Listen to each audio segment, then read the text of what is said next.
नमस्कार दोस्तों। तो अपना लास्ट वीडियो लेके आया हूँ इस चैप्टर के लिए। बाद में अगर आपके डाउट्स आते हैं कमेंट सेक्शन में, अगर आप करते हो उनको इकट्ठा करके फिर धीरे धीरे करके और लाता रहूँगा और इसके लिस्ट में ऐड कर दूँगा, कोई प्रॉब्लम नहीं है। बट मेरी तरफ से चैप्टर का लास्ट वीडियो है। इसके बाद में आपका नेक्स्ट चैप्टर स्टार्ट होना है, इंग्लिश अल्फ़ाबेटिकल सीरीज़। मैंने कल वाले वीडियो में बताया था कि वो वीडियो मिस मत करना। उस वीडियो में यही पता लगेगा कि जैसे सपोज करो आपको बोला गया है जी का नंबर क्या होता है, क्यू का नंबर क्या होता है, इस तरीके से आपको तुरंत पता लगेंगे।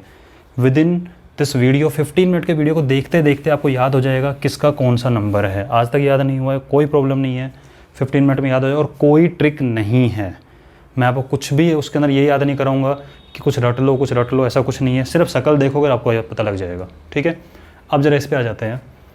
मैंने कहा था कि आपको पजल टाइप के क्वेश्चन होंगे। देखो, एक इन्फॉर्मेशन से 3 क्वेश्चन पूछे हुए हैं, अच्छे लेवल का क्वेश्चन है। आप इसको देख लेना बढ़िया से कि A, B, C, D, E और F नामक 6 मित्रों में से प्रत्येक को एक परीक्षा में अलग अलग अंक मिले हैं। हमें पता है टोटल 6 लोग हैं, 1 2 3 4 5 6 लोग हैं, ABCDEF।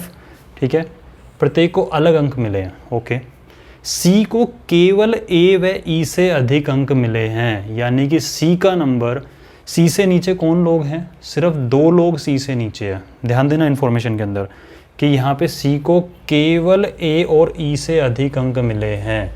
इसका मतलब कि C के नीचे केवल 2 लोग हैं। उनका नहीं पता कि A और E में से कौन ज़्यादा है कौन कम है, उसका नहीं पता हमें, लेकिन इतना पता लग गया कि C के नीचे सिर्फ 2 लोग हैं। अब आप खुद बताओ, इन पोजीशन में C के नीचे सिर्फ 2 लोग हैं, ये 2 लोग हैं जो C के नीचे हैं, तो क्या मैं श्योरली यहाँ पे C लिख सकता हूँ? बिल्कुल लिख सकते हैं। C के नीचे सिर्फ 2 लोग हैं, A और E। हाँ, A और E कौन सा है वो हमें नहीं पता, वो आगे देखेंगे। D को केवल B से कम अंक मिले। फिर वही वाली बात हो गई। सपोज करो आपका नाम D है और आप कहो यार क्लास में सबसे ज़्यादा नंबर आ गए मेरे, बस है ना, मेरी फ्रेंड जो है B उससे कम है मेरे। इसका मतलब टॉप कौन किससे है? हमारा टॉपर कौन है क्लास का? B। इसका मतलब क्लास का टॉपर कौन हो गया? B। और क्या लिखा हुआ है? D को केवल B से कम, और आपका नाम D है और आपका देखो D को बाकी सबसे ज़्यादा नंबर मिले लेकिन केवल B से कम मिले हैं। ठीक है, E को सबसे कम अंक नहीं मिले। हमें एक चीज़ पता लगी थी यहाँ पे कि A और E से अधिक है C, यानी यहाँ पे A और E आएंगे इन दोनों पोजीशन पे। कहाँ आएंगे हमें नहीं पता था अब तक, लेकिन अब पता लग गया E को सबसे कम नहीं मिले हैं, यानी कि E यहाँ नहीं हो सकता। यहाँ पे कौन नहीं हो सकता? E नहीं हो सकता। तो ऑब्वियसली E कहाँ होगा? यहाँ होगा। भाई C से नीचे तो है ही, ठीक है, C से तो नीचे है बट सबसे कम नहीं है, तो ये भी पता लग गया। यहाँ कौन होगा फिर? A। तो हमारी जो पहली इन्फॉर्मेशन थी कि C को E और A से ज़्यादा मिले हैं, वो भी करेक्ट हो गई। ठीक है, उसके बाद में हमें पता लगा था E नीचे नहीं हो सकता, लिखा हुआ है कि E को सबसे कम अंक नहीं मिले, तो E यहाँ नहीं होगा तो यहाँ होगा, सबसे कम नहीं है तो A यहाँ आ गया। जिसे तीसरे सर्वाधिक अंक मिले। अब एक चीज़ बताओ मुझे, आपका था ABCDEF, तो ABCDE तो ऑब्वियसली अपने आप कौन हो गया यहाँ पे? F अपने आप आ जाएगा इधर। ठीक है, अब बात यहाँ पे सिर्फ ये सीक्वेंस नहीं जमा है, इसने नंबर और दिए हुए हैं। जिसे तीसरे सर्वाधिक अंक मिले उसे 81 अंक मिले। तीसरे सर्वाधिक मिले उसे कितने मिले? 81 अंक मिले। और E को 62 मिले हैं। ठीक है, जमा लिया आपने अच्छे तरीके से। सारी इन्फॉर्मेशन पढ़ के दोबारा सुन लेना एक बार इसको, अगर कुछ प्रॉब्लम आए तो। अब देखो क्या कह रहा है ये, संभावित रूप से, संभावना जता रहा है, क्योंकि हमें एग्जैक्ट नंबर सिर्फ 2 लोगों के पता है। ध्यान रखना, मुझे एग्जैक्ट नंबर सिर्फ 2 लोगों के पता है, F और E के, बाकी के नंबर नहीं पता है मुझे चारों के। इसलिए इसने वर्ड यूज किया संभावित रूप से C के अंक निम्नलिखित में से कौन से हो सकते हैं? संभावित रूप से। अब आप खुद सोचो, आप पहली बात तो इसमें बताया अलग अलग नंबर है सबके, अच्छी बात है।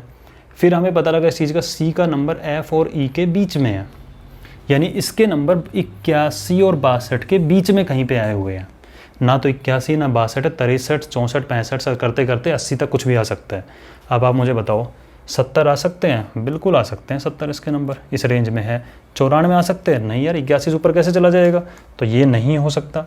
61 62 से कम तो आ ही नहीं सकते, C का नंबर यहाँ पे है, ये रॉन्ग है। कोई नहीं, क्यों? हमें पता लग रहा है ना, संभावित 70 हो सकते हैं रेंज के अंदर। ठीक है, तो हमारा ऑप्शन A करेक्ट हो जाएगा। अगला क्या बोला है? दी गई जानकारी के संबंध में निम्नलिखित में कौन सा सत्य है? इस जानकारी से आपको कौन सा सत्य है? सत्य का मतलब ये होता है कि आपको करेक्ट इन्फॉर्मेशन मिलनी चाहिए। पहला कि डी के अंक निश्चित तौर पर 60 से कम थे। डी के अंक निश्चित तौर पर 60 से कम, क्या बात कर रहा है यार, 81 तो इसके ही है, तो 81 से ज़्यादा होंगे, तो पहला वाला तो रॉन्ग हो गया।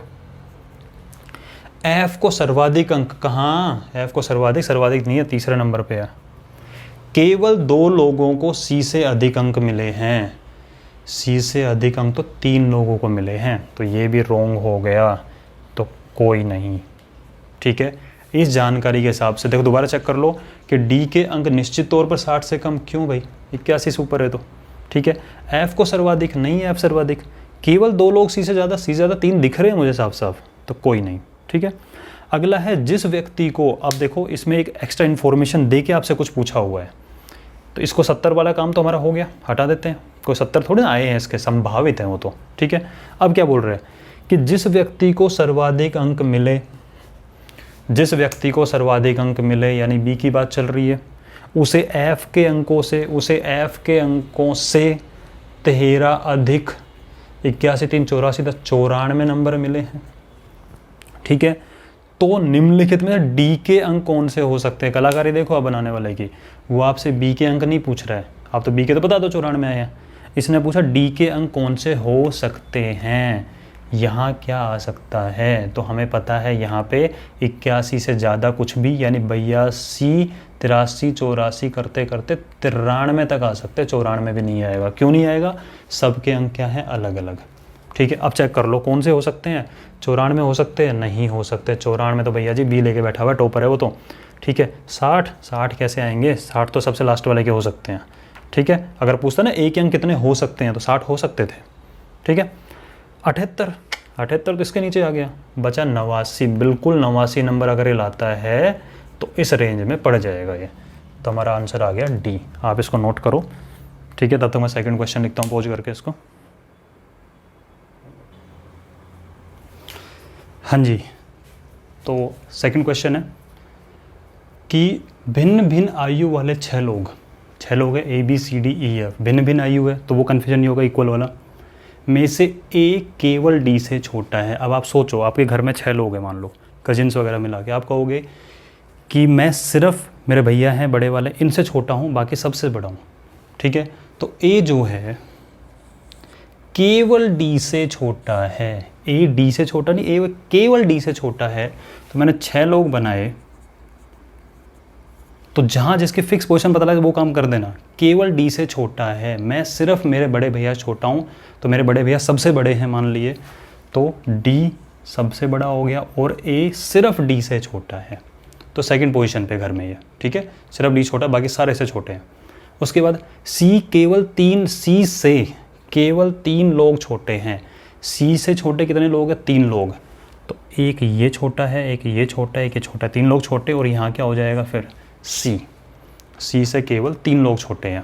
ठीक है, उसके बाद हमें पता लगा कि एफ ई से छोटा है, यहाँ नहीं पता हमें 3 में एफ कहाँ है, तो एफ जो है ई से छोटा है। ठीक है, एफ जो है ई से छोटा है, पर एफ सबसे छोटा नहीं है, मतलब एफ से छोटा भी कोई है। इस तरीके से अरेंजमेंट होगा कि एफ जो है ई से छोटा है, बट एफ सबसे छोटा नहीं, मतलब एफ से छोटा कोई है, इस जगह पे आएगा। तो क्या मैं इनको उठा के ऐसे कैसे नहीं रख सकता, पूरा सेट मिल गया मुझे, ये ई है, ये एफ है, और देख लो ए बी का नाम नहीं है तो बी यहाँ हो गया।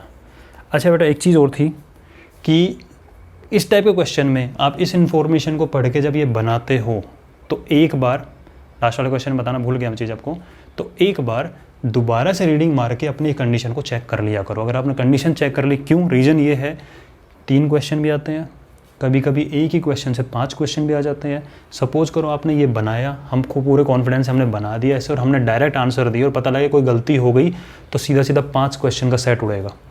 ठीक है, इसलिए सबसे अच्छी चीज़ है, लोग पढ़ो इसको, बनाते जाओ, बन गया, उसके बाद में टैली कर लेना। ठीक है, और एक्यूरेसी पे ध्यान ज़्यादा देना, स्पीड भी रखनी है और एक्यूरेसी रखनी। मैं अपना एग्जांपल बता देता हूँ, अगर आपकी एक्यूरेसी अच्छी है, तो मैंने SBI PO का जो एग्ज़ाम दिया था एक बार, तो उसके अंदर प्री के अंदर मैं क्वेश्चन ही 50 अटैम्प्ट करके आया था 100 में से, सिर्फ 50 अटैम्प्ट किए थे मैंने, और मेरे मार्क्स आए थे 52। अब आप सोचोगे 50 क्वेश्चन अटैम्प्ट करने 52 क्यों हैं, क्योंकि मेरे 50 के 50 करेक्ट थे और स्केलिंग होती है। ठीक है, तो अगर आप करेक्ट है तो आपको प्लस भी मिल जाते हैं नंबर कभी कभी, ठीक है। ये हुआ है, मतलब मैं ज़्यादा क्वेश्चन अटैम्प्ट नहीं करता था कि 60 कर ली 70 कर ली, नहीं, मुझे पता है कट ऑफ आराम से 45-46 के आसपास जाने वाली है, 48 जाएगी, और मुझे पता है 50 भी जाएगी। तो जितने होते थे एक्यूरेसी जिसमें डाउटफुल हैं, वो डाउट वाला काम नहीं छोड़ के आना है यहाँ पे, ठीक है। तो इस चीज़ का ध्यान रखना कि एक बार इसको मैंने बनाया, अब दोबारा पढ़ो। भिन्न भिन्न आयु वर्ग, सबकी आयु अलग अलग है, 6 लोग हैं। हाँ, मैंने ABCDEF ही लिखा है। A केवल D से छोटा है, A सिर्फ D से छोटा है, बाकी सबसे बड़ा है, करेक्ट है।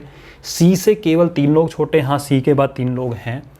F E से छोटा है जी, F E से छोटा है, और F सबसे छोटा नहीं है, F सबसे छोटा नहीं, उससे नीचे भी कोई बैठा हुआ है, हमारी बात करेक्ट है सारी।